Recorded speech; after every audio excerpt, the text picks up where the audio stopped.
Baiklah, Assalamualaikum warahmatullahi wabarakatuh. Biomedik setelah UTS ini, saya akan mengampu sampai selesai perkuliahan nantinya.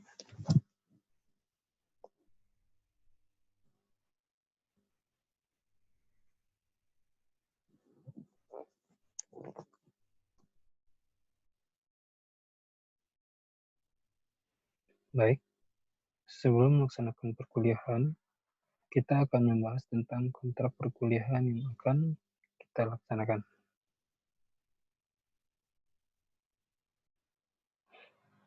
Sebelum menyampaikan materi yang akan dipelajari, kita akan membahas kiat-kiat agar maksimal memperoleh semua materi perkuliahan ini.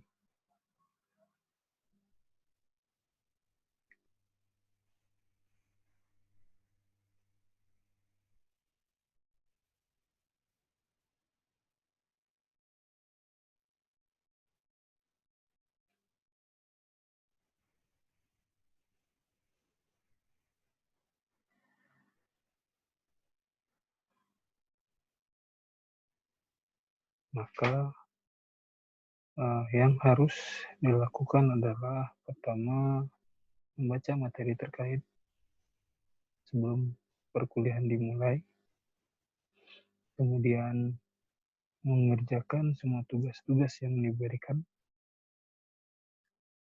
mencatat poin-poin materi yang diberikan, dan memperhatikan dan ikut aktif saat diskusi perkuliahan. Selanjutnya, materi yang akan diberikan adalah sistem reproduksi, sistem integumen, biomekanik biolistrik, bioakustik, biooptik, dan biotermik, dasar farmakologi, dasar epidemiologi.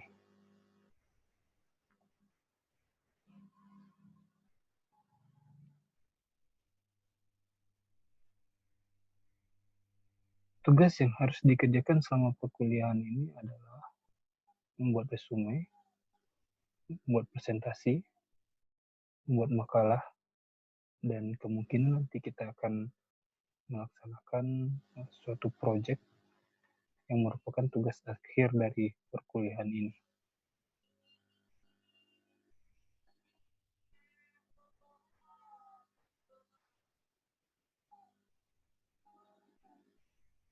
Kriteria penilaian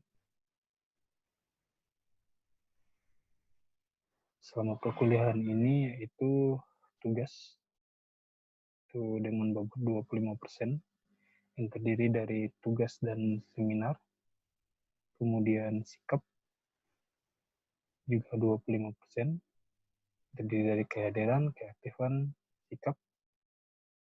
Terakhir itu ujian dengan bobot 50%.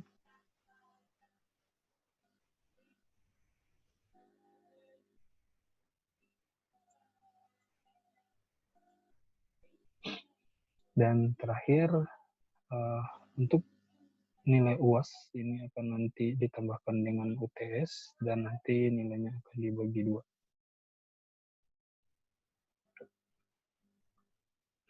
Untuk pertemuan ke-9, kita akan membahas tentang sistem reproduksi.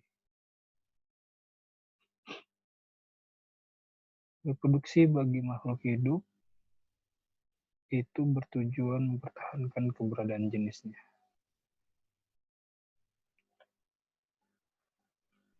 Demikian juga manusia. Proses reproduksi pada manusia diatur oleh sistem reproduksi, di mana manusia memiliki 2 jenis sistem reproduksi, yaitu pria dan wanita. Keduanya memiliki sistem reproduksi yang berlainan dan saling membutuhkan.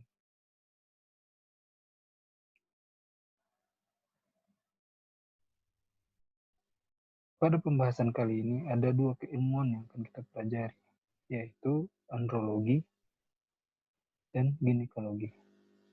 Andrologi dari bahasa Yunani berarti andros, yang artinya adalah laki-laki. adalah spesialis medis yang berhubungan dengan kesehatan pria, secara khusus kepada masalah-masalah yang berhubungan dengan sistem reproduksi dan sistem urin pria. Sementara ginekologi menangani masalah kesehatan organ reproduksi wanita.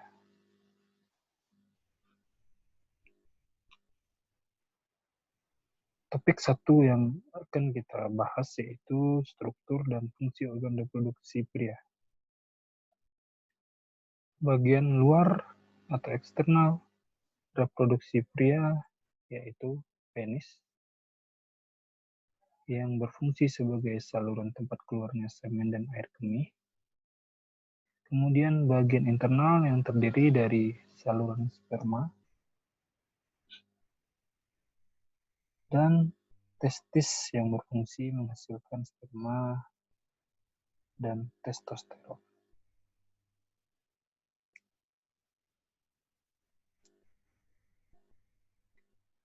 Ini merupakan alat reproduksi pria yang terdiri dari sepasang testis, saluran-saluran kelamin,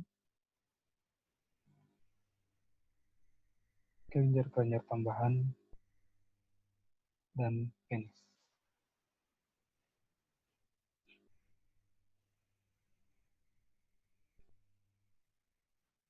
Pembentukan sperma.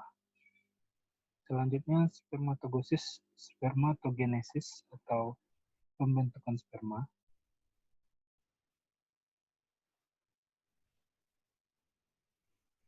Di mana spermatogenesis yang sempurna itu dicapai pada sebagian besar laki-laki pada umur 16 tahun. Dan kemudian berlangsung terus-menerus selama hidup. Daur ini dimulai dari lamina basalis,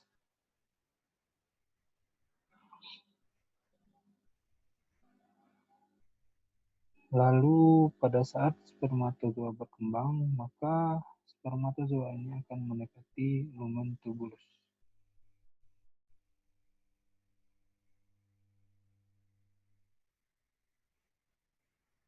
Spermatogonia merupakan tahap pertama pada spermatogenesis yang dihasilkan oleh testis. Selanjutnya dihasilkan spermatosit primer yang merupakan mitosis dari spermatogonia.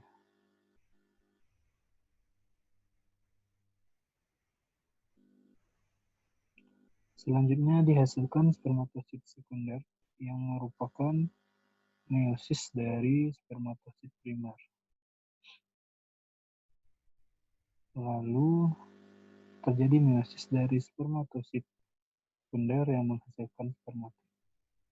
Terakhir, terjadi diferensiasi atau pematangan dari spermatid yang menghasilkan sperma. Jumlah rata-rata sperma saat ejakulasi yaitu sebanyak 3,5 ml. Tetapi kisaran normalnya adalah antara 2-6 ml. Kepadatan rata-rata sperma 60 juta sampai 150 juta spermatozoa per mililiter cairan seminal. Dari jumlah ini, 75% dapat bergerak dan 20-25% sedikit banyak mengalami kecacatan atau malformasi. Rata-rata kecepatan geraknya adalah 2-3 mm per menit, tetapi dapat melambat sampai 0,5 mm per menit pada sekresi vagina yang asam.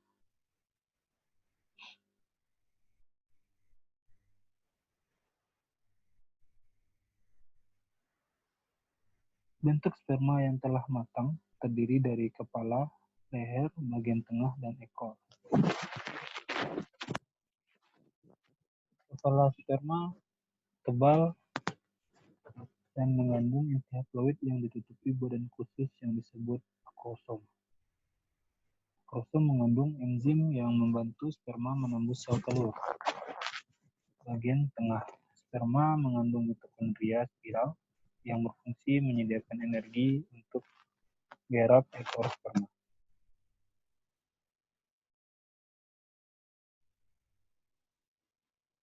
Selanjutnya, proses pengeluaran atau jalannya sperma. Dari tubulus seminiferus, sperma selanjutnya akan menuju ke epididymis. Di sini spermatozoa berada untuk beberapa saat hingga cukup matang. Kemudian gerakan spermatozoa ini nanti dibantu oleh sel-sel epitel yang mempunyai silia yang melapisi saluran tersebut. Selanjutnya, spermatozoa akan masuk ke dalam vas deferens. Setelah dari vas deferens sampai pada seminofisikalis akan ditambahkan cairan seminalis fisikal yang membantu mutilasi spermatozoa lebih lanjut. Dan spermatozoa berjalan melalui ductus ejaculatoris dan prostat. Di sini selanjutnya ditambahkan sekresi prostat, sehingga sekarang spermatozoa mempunyai gerakan lebih besar dan mencapai uretra, tempat sekresi glandula bulboreteralis dicampur dengan cairan seminal. Selanjutnya, sperma dienjakulasikan selama rangsangan seksual.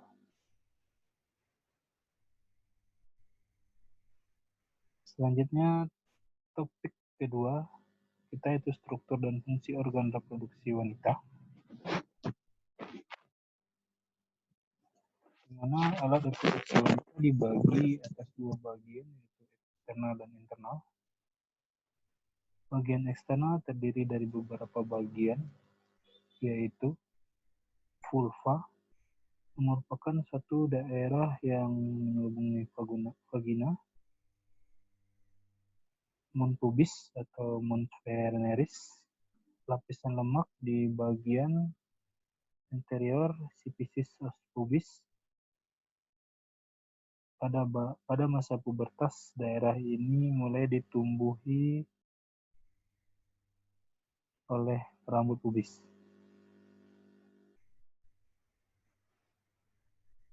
Selanjutnya, labia mayora merupakan lapisan lemak lanjutan mons pubis ke arah bawah dan belakang, berfungsi sebagai pelindung dan menjaga agar bagian dalam tetap lembab.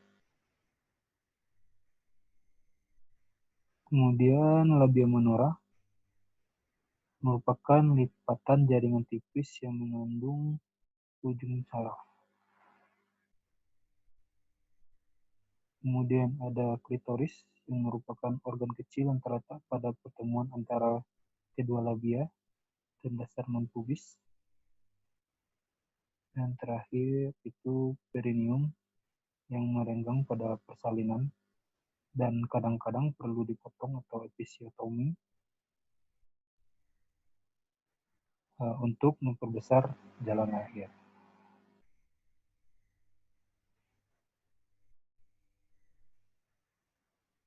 Alat reproduksi internal wanita terdiri dari sepasang ovarium,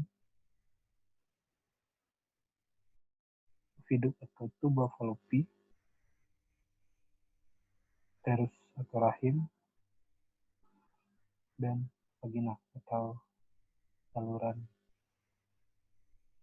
jalan lahir. Kemudian beberapa organ kelamin bagian luar yang telah disebutkan sebelumnya tadi.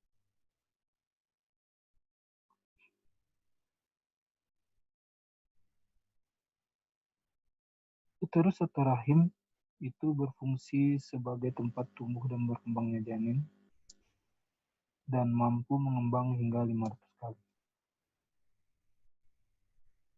Kemudian di bagian bawah itu adalah cervix uteri, penghubung antara vagina dan rahim. Kemudian ada salpi atau tuba falopi yang dikenal juga dengan istilah saluran telur. Kemudian ovarium merupakan tempat pembentukan dan pematangan ovum.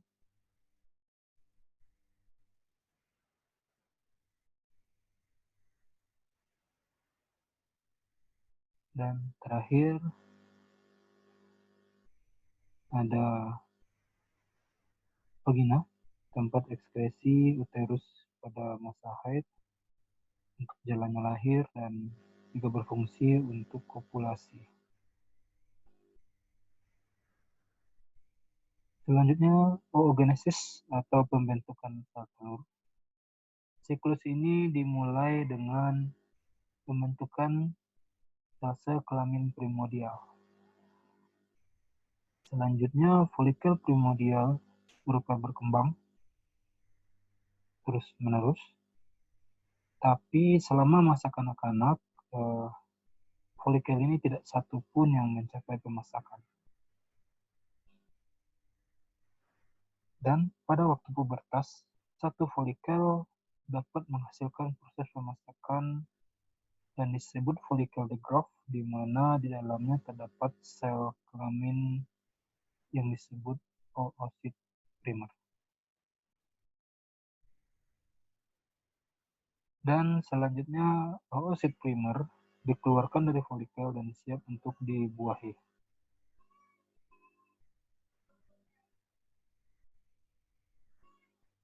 Jadi secara umum ada 3 tahapan spermatogenesis dan oogenesis, yaitu perbanyakan sel, kemudian pertumbuhan sel, dan diferensiasi atau pematangan.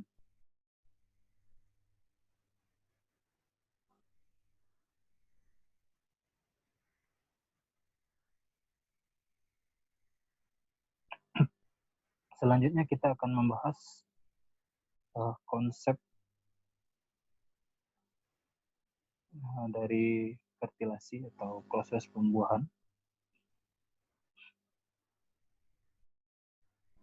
di mana pembuahan atau fertilasi itu adalah bersatunya sperma dan ovum, atau juga dikenal dengan konsepsi. Proses pembuahan ini melalui 2 tahap, yaitu tahap germinal dan tahap embrionik.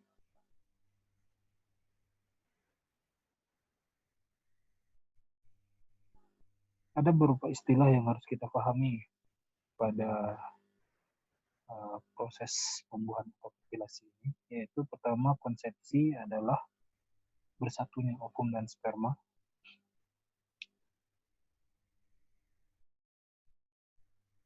Namun demikian, untuk terjadinya suatu konsepsi ada 2 kejadian lain yang harus dilakukan terjadi terlebih dahulu, yaitu ovulasi dan inseminasi. Ovulasi adalah runtuhnya ovum dari folikel atau keluarnya oosit primer dari dalam ovarium.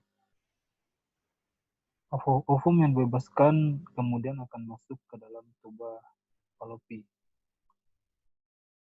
Selanjutnya, dengan gerakan silia, ovum akan bergerak sepanjang tuba. Bila ovum gagal bertemu dengan sperma dalam waktu 48 jam, maka ovum akan mati dan hancur. Selanjutnya, inseminasi adalah ekspulsi semen atau sperma dari uretra pria ke dalam vagina wanita. Beberapa juta sperma masuk ke dalam saluran reproduksi wanita setiap kali ejakulasi semen.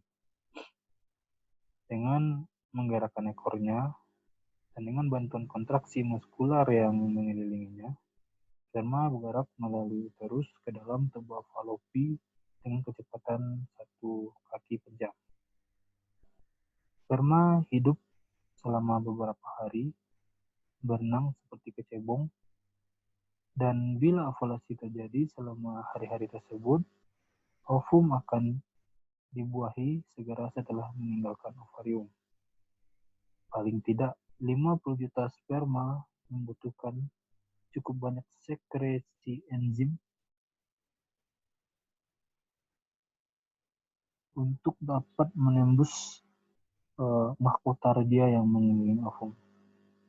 Sekali hambatan ini dapat dilewati, maka satu sperma dapat memasuki ovum. Dan setelah proses itu, maka permukaan ovum dengan segera berubah dan tertutup bagi setiap sperma yang lain. Hal ini berfungsi untuk mencegah abnormalitas jumlah kromosom. Selanjutnya, sel telur yang telah dibuahi berubah menjadi zigot dan menempel pada dinding rahim.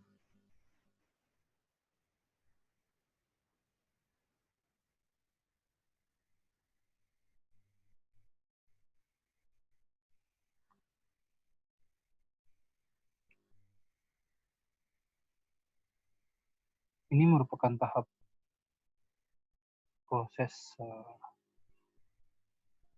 pembuahan, di mana tahap ini pertama itu tahap germinal yang berlangsung 1-10 hari, merupakan tahap setelah sperma dan indung telur bersatu dan membentuk sel pertama. Kemudian akan membelah menjadi jutaan, dan seluruh sel-sel ini membentuk individu baru yang disebut zigot. Lalu tahap berikutnya adalah tahap embrionik, hari ke-10 sampai hari ke-8, minggu ke-8, di mana setelah 8 hari proses pembuahan terjadi, blatokis yang mengandung 200 sel mengeluarkan mukus yang menandakan keberadaannya dalam rahim. Blastokis ini menggelembung dan sel-sel berkembang dan di hari ke-12 setelah pembuahan akan terlihat pembentukan otak dan tulang belakang maksudnya. Serta anggota lain sudah mulai terbentuk, jantung yang sudah memompa darah ke paru-paru. Kemudian selanjutnya proses pembentukan organ ini akan terbentuk setahap demi setahap hingga 9 bulan mulai masa peralihan dari janin menjadi bayi baru lahir. Ya. Sekian untuk materi sistem reproduksi kali ini. Silahkan dikerjakan beberapa soal dan dikumpulkan melalui Google Drive nantinya.